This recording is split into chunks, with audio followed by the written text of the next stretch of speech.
Assalamualaikum warahmatullahi wabarakatuh.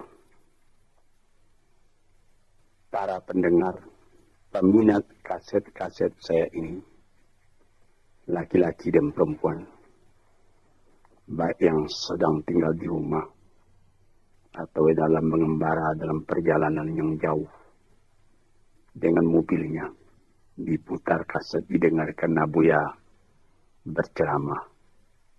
Seakan-akan kita berdekat, meskipun saya tidak ada dalam mobil ini, tapi suara saya ada. Yang akan saya bicarakan pada hari ini ialah tentang mensyukuri nikmat Allah Subhanahu wa Ta'ala. Tuhan bersabda di dalam Al-Quran, la in syakartum la azidannakum wa la in kafartum inna adzabi la syadid. Sesungguhnya jika kamu syukuri nikmat yang diberikan Allah kepadamu, niscaya nikmat itu akan ditambah lagi oleh Tuhan. Sebaliknya jika kamu lupakan nikmat itu, tidak kamu pedulikan, maka azab atau siksa Tuhan sangatlah pedihnya. Inilah ayat tentang syukur yang disebutkan oleh Tuhan di dalam Al-Quran. Sebenarnya nikmat yang diberikan Allah kepada manusia itu tidaklah terhitung banyaknya.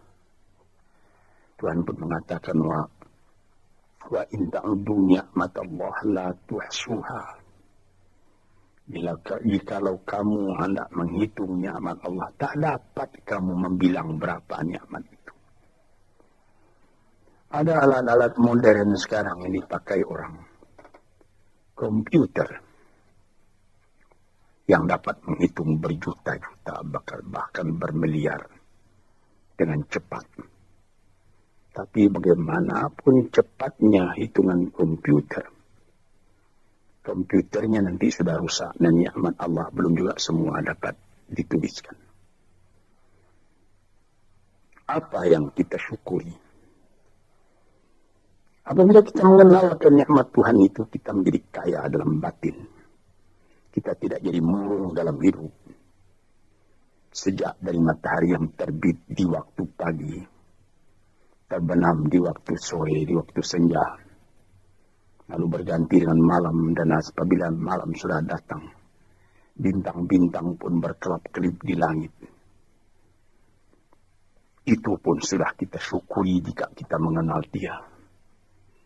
Di atas bumi sendiri pun, kayu-kayu yang menghijau, buah-buahan yang renum masak, ikan di laut, deburan pasir ketika ombak mengempaskan dirinya ke pantai, pohon kelapa nyiur yang melambai di tepi pantai, dan segala macam yang lain yang susah buat dituliskan, buat diucapkan pun,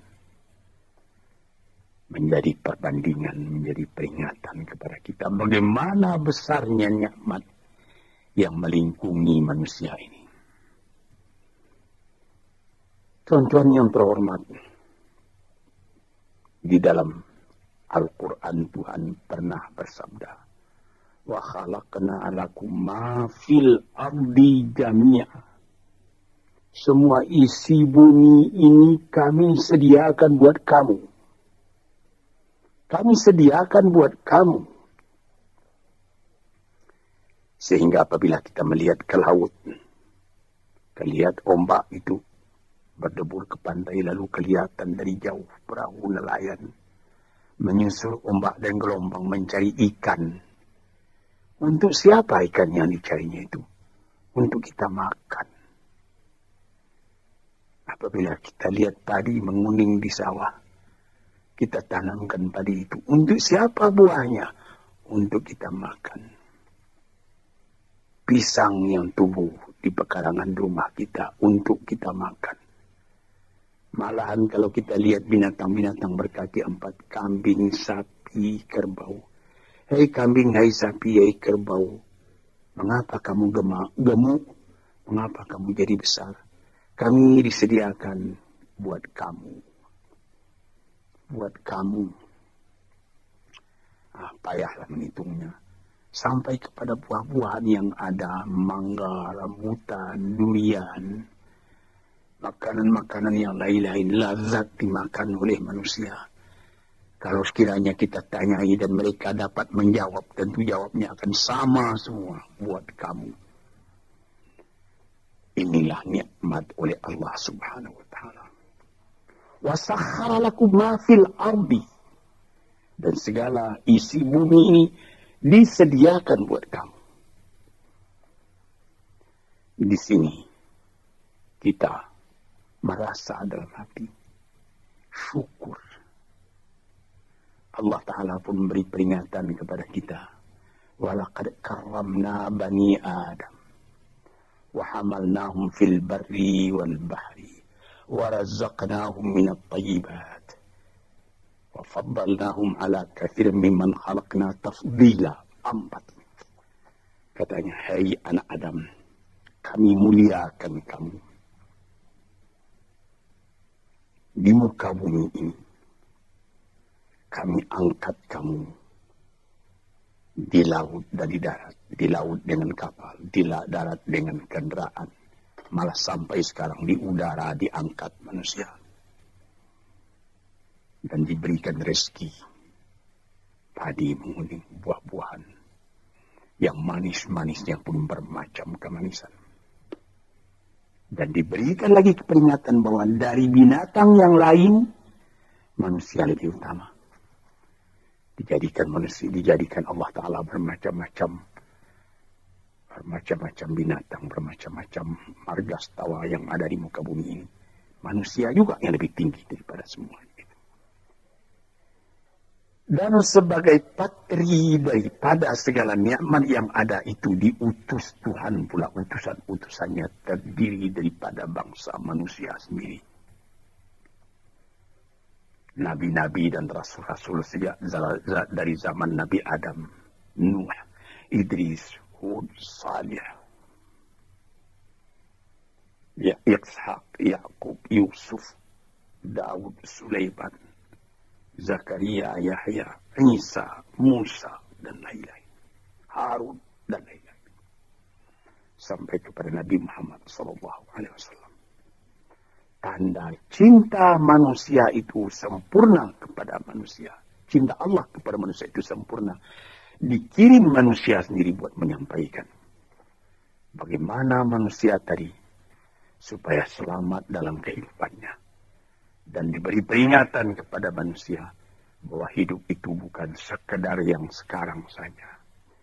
Sesudah hidup yang sekarang ada lagi hidup yang lain, hidup yang akan datang yang lebih kekal daripada hidup yang sekarang.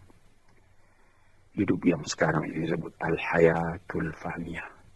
Hidup yang fana. Kelihatan sebentar, kemudian hilang. Sesudah hilang tak kembali lagi.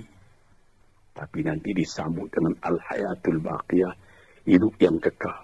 Disitulah kehidupan yang sejati. Kita kembali kepada yang tadi. Mengenal hidup yang seperti ini saja sudah patut disyukuri.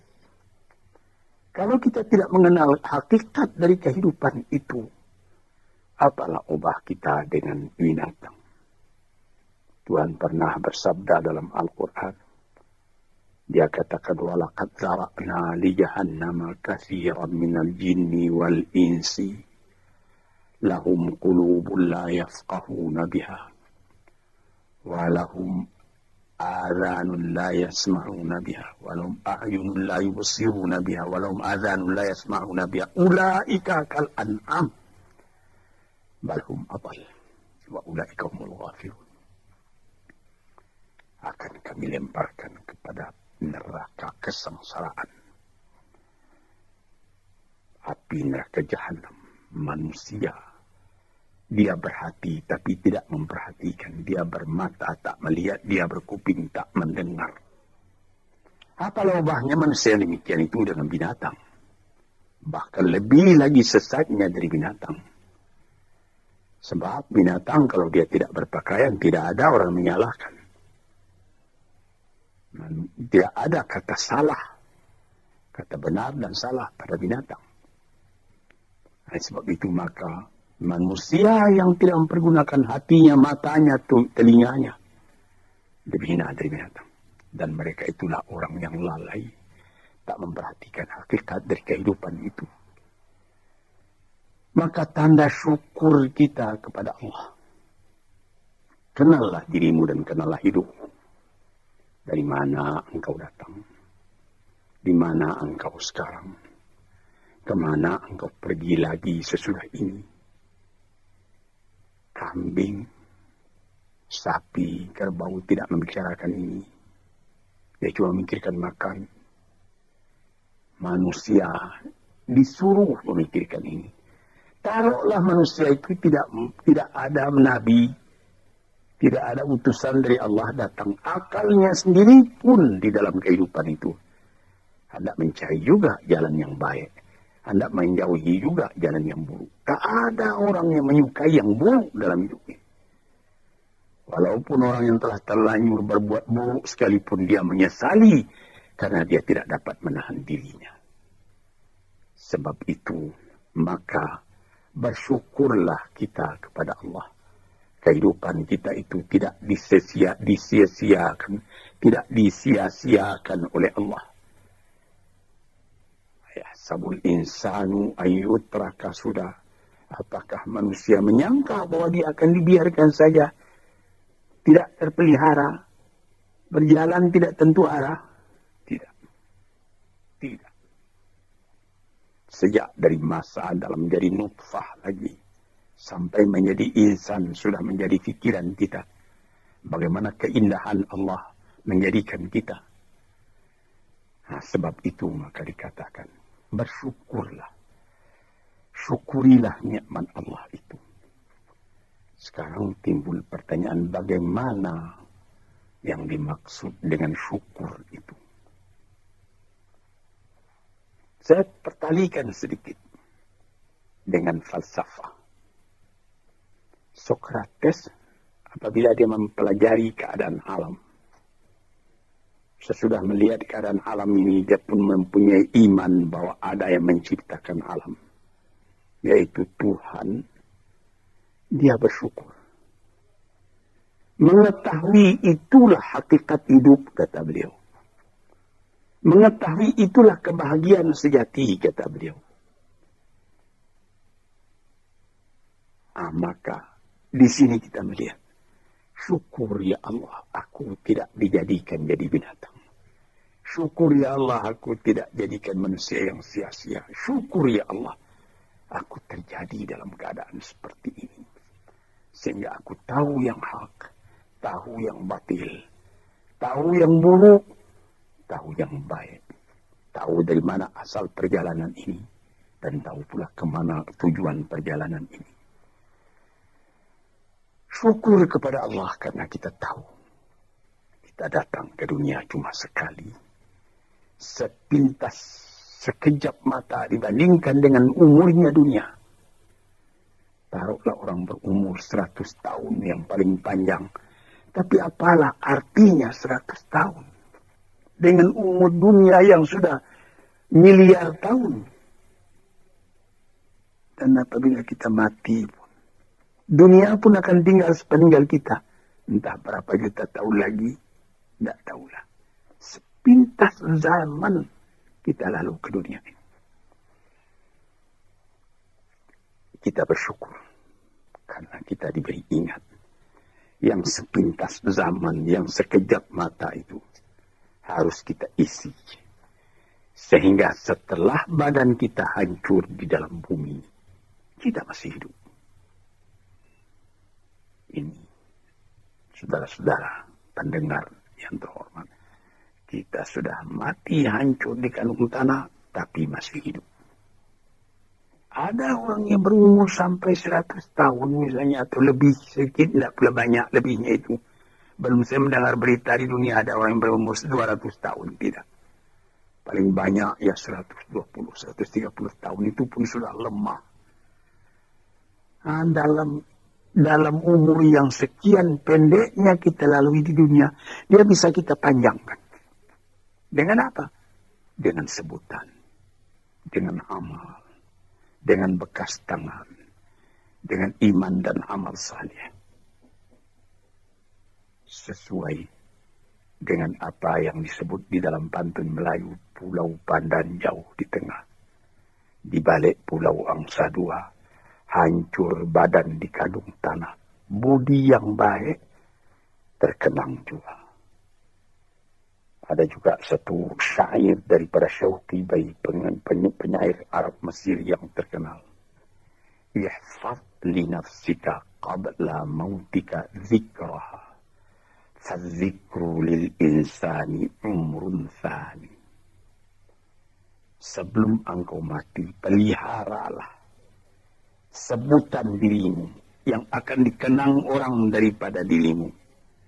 Karena kenangan atas ketika hidup yang dulu itu adalah umur yang kedua kali bagi manusia. Banyak orang yang setelah dimasukkan ke dalam kubur, masuk sudah ditimbun kubur tadi, orang pun pulang ke rumah. Sebutan orang tadi keluar dari kuburnya. Tiap hari dia keluar. 1 tahun, 2 tahun, 10 tahun, 100 tahun. Malah ada yang beribu tahun. Nabi kita Muhammad SAW umurnya cuma 64 tahun. Tapi beliau sampai sekarang sudah 1400 tahun. Masih seperti kemarin saja. Hidup beliau itu menjadi sebutan siang malam. Inilah maksudnya yang dikatakan orang yang sesudah mati dia hidup kembali lebih panjang umurnya. 64 tahun dibandingkan dengan 1400 tahun. Dan selama azan masih kedengaran di puncak menara, entah ratusan ribu tahun lagi, itu nama akan tetap hidup. Ini yang kita syukuri kepada Tuhan. Sebaliknya, setelah kita sebutkan bagaimana syukur atas nikmat yang diberikan Allah, sebaliknya ada orang yang tidak berterima kasih sedikit juga kepada Tuhan, melainkan mengomel terus bagaimanapun banyaknya nikmat yang dia terima. Maka pada ujung ayat tadi dikatakan, wala in kafartum inna azabi la syadid. Kalau kamu masih mengingkari nikmat Tuhan itu, maka siksaan Tuhan amatlah pedihnya kepada dirimu. Memang banyak sekali manusia sudah ada nikmat datang, dia tidak memperdulikan nikmat itu, dia masih mengomel saja. Kita misalkan, ada seorang perempuan bertandang ke rumah sahabatnya perempuan yang lain. Sesampai di rumah tadi dilihatnya, senang dia melihat bagaimana keadaan rumah itu. Dilihatnya ada televisi terletak, ada radio, ada sike, kursi-kursi bagus, ada lagi perhiasan-perhiasan yang lain. Tanda dia bergembira, dia bilang, syukur saudara atau saudari, ada radionya ini, ada televisinya ini, ada lagi sikenya model betul ini. Furniture di mana ini yang menyediakan? Disambutnya, televisinya sudah model, ketinggalan model ini 10 tahun yang lalu. Radionya sudah bahula ini. Sikenya juga begitu. Ada yang model sekarang, yang model baru. Saya sudah ketinggalan zaman ini. Ini misalnya. Nikmat yang telah ada itu tidak disyukurinya, melainkan diomelinya. Ini banyak manusia yang seperti ini. Sebagaimana pernah saya katakan dalam kaset ini, Inilah orang yang wa nafsin wa min nafsin la tashba. Jiwa yang tidak pernah merasa kenyang, tamak terus.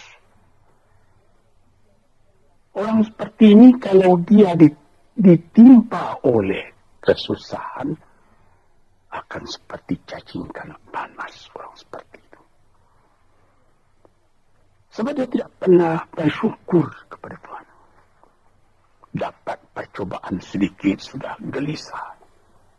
Sudah seperti terbakar dirinya.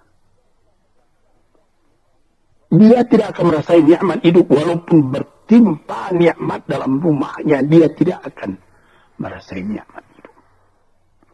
Inilah orang yang pada penglihatan orang lain dia kaya, tetapi dialah orang yang paling miskin. Sebab disebutkan oleh ahli-ahli falsafat, siapa orang yang miskin di dunia ini? Orang yang terlalu banyak kehendaknya, itu orang yang miskin. Siapa orang yang kaya di dunia ini? Yang merasa cukup dengan apa yang ada. Dia bersyukur atas yang ada. Bukan berarti dia menolak yang tidak ada. Kalau ada, syukur. Kalau belum ada, sabar.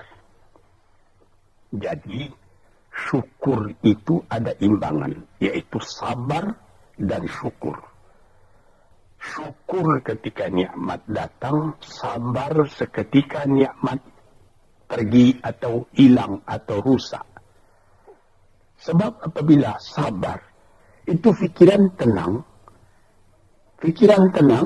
menyebabkan ada lagi inspirasi baru yang akan datang. Tetapi kalau dapat sedikit cobaan sudah gelisah, maka kita mengkafiri, tidak mensyukuri nikmat yang ada. Misalnya saya pernah juga bertemu bukan seorang, perdeknya berkali-kali orang. Dia datang, Abuya, saya ini susah. Kenapa?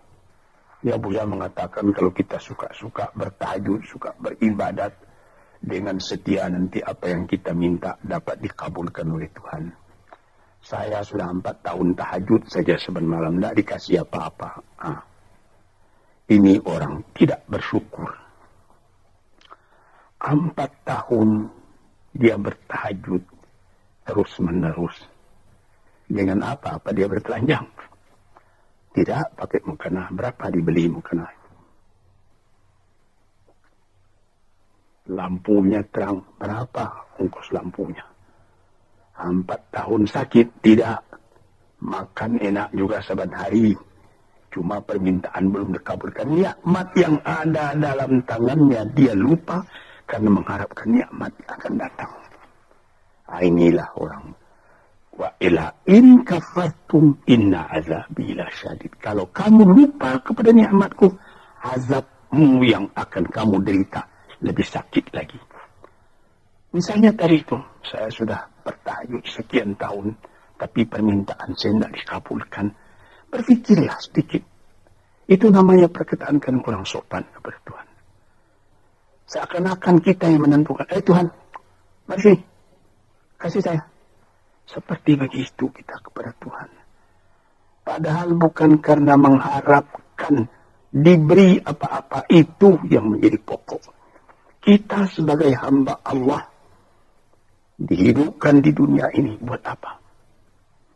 Di dalam Quran dikatakan, "Ma khalaqtul jinna wal insa illa liya'budun." Tidaklah aku jadikan jin dan manusia malaikat untuk beribadat kepadaku. Jadi artinya bukan 4 tahun. Selama hidup hendaknya kita beribadat kepada Tuhan. Bukan mengharapkan apa-apa, karena yang ada ini sudah harapan kita. Yang ada disyukuri. Ini satu contoh. Saya ingatkan apa maksudnya. Inna azabi lasyadid.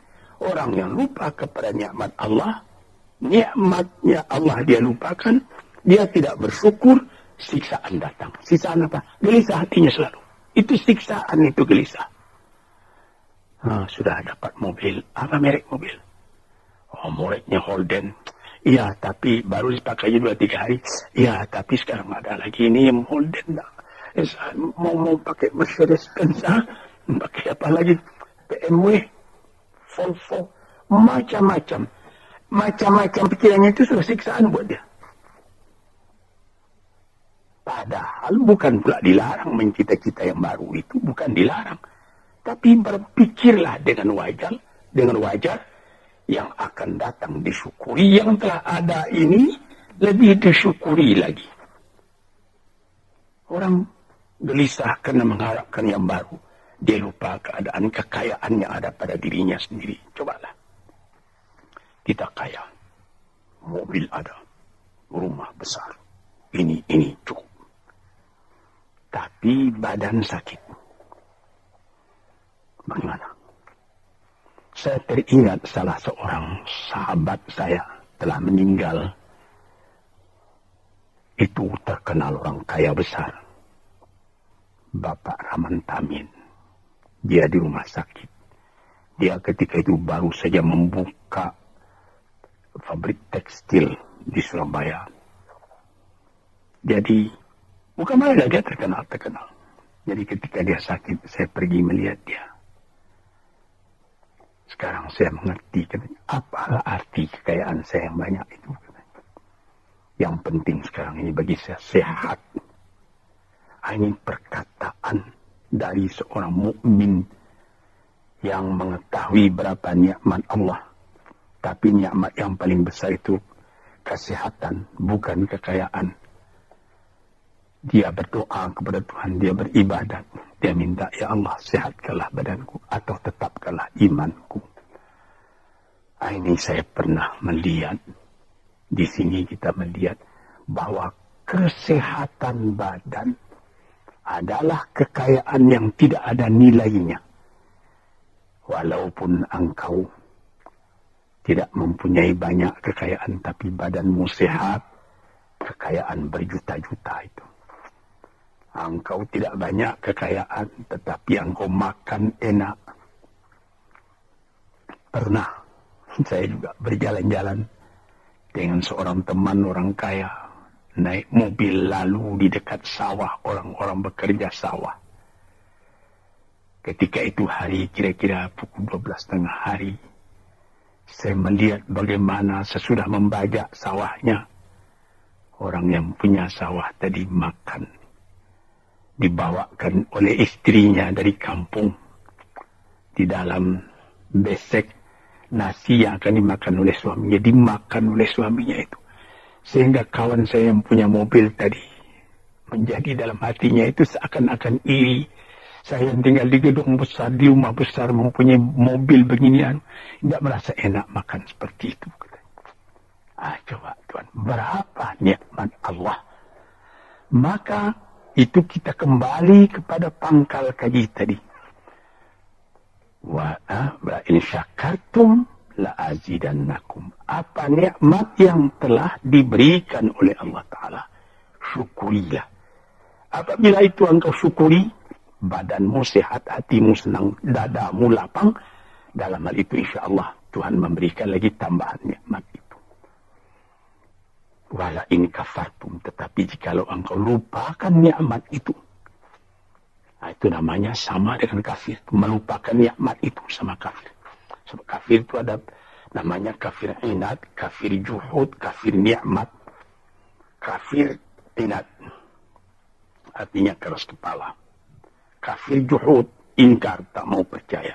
Kafir nikmat Tuhan telah datang, lupa nikmat itu. Itu juga termasuk kafir namanya.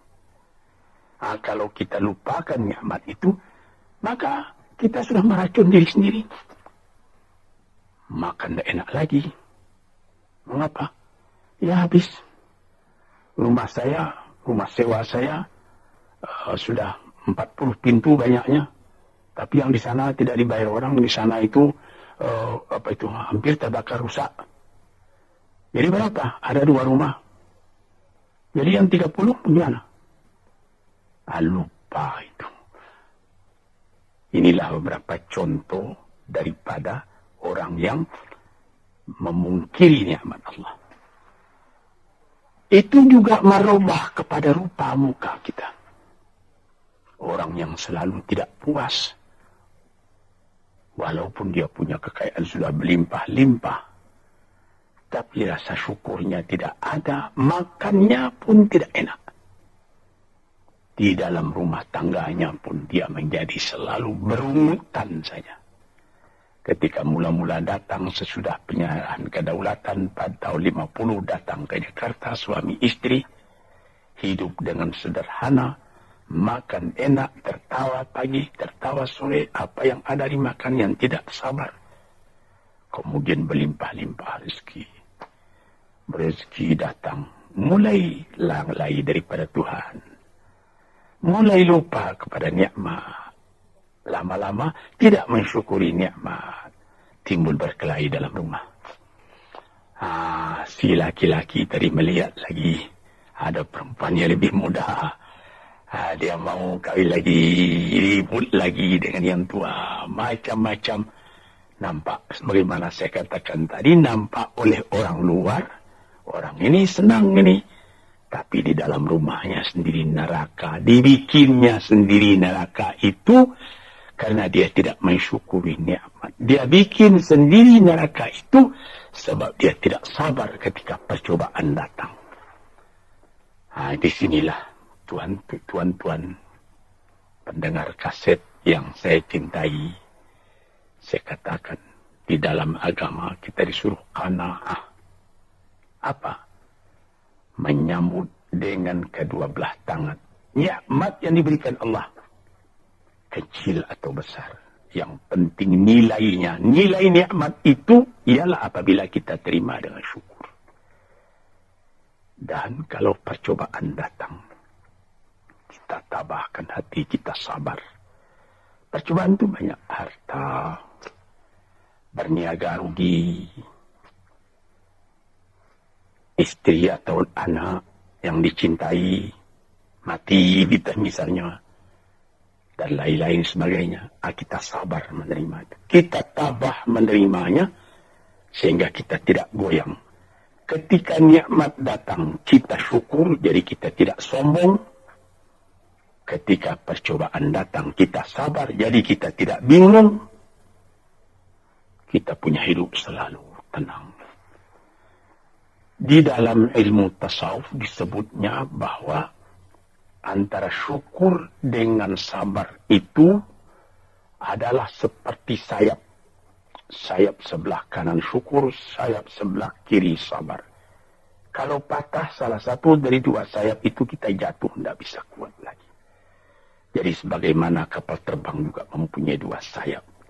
Kalau patah satu, lebih baik lekas berhenti, jangan berlayar lagi, nanti bahaya besar jatuh, membawa jatuh kita. Para pendengar, disinilah yang jadi tiang dari kehidupan kita, sehingga menjadi kita normal. Sebagaimana pernah juga saya katakan, kerusakan atau seperti radio korsleting yang terjadi antara sabar dan syukur ini bisa jadi penyakit. Mulanya penyakit batin, kemudian menjadi penyakit badan. Ada orang, itu saya pernah mengatakan tempoh hari ini dalam salah satu kuliah di kaset ini, psikosomatik. Dilihat penyakit, diperiksa, dianalisa oleh dokter, asalnya dari kecewa. Ada orang, anaknya menyakitkan hatinya, karena anak itu juga jadi fitnah dalam kehidupan. Diharap akan begini, rupanya jadi begitu. Diharap akan taat, rupanya maksiat. Lama-lama dipendam penyakit itu dalam hati, berubah kepada badan sendiri.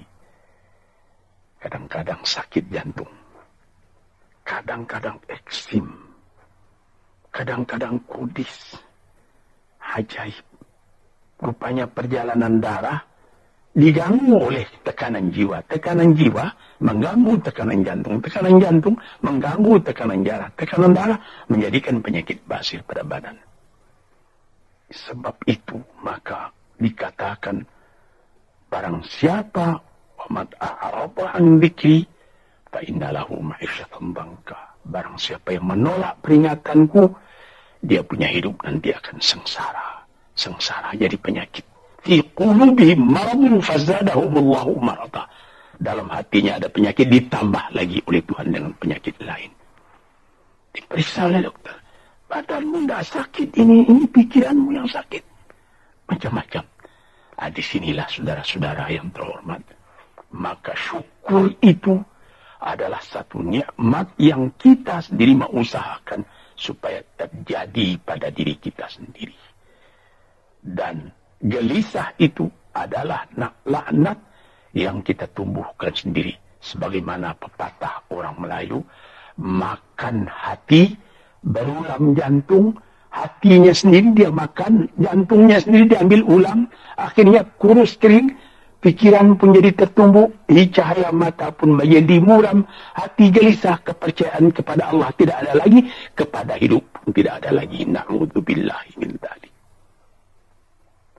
Para pendengar, peminat kaset-kaset ini, saya serukan, gembirakan hati, kuatkan iman kepada Allah, syukuri segala nikmat, sabar kalau datang percobaan. InsyaAllah kita akan tetap teguh hidup, selamat dunia dan akhirat. Sekian saja dulu. InsyaAllah lain hari kita sambung lagi. Assalamualaikum warahmatullahi wabarakatuh.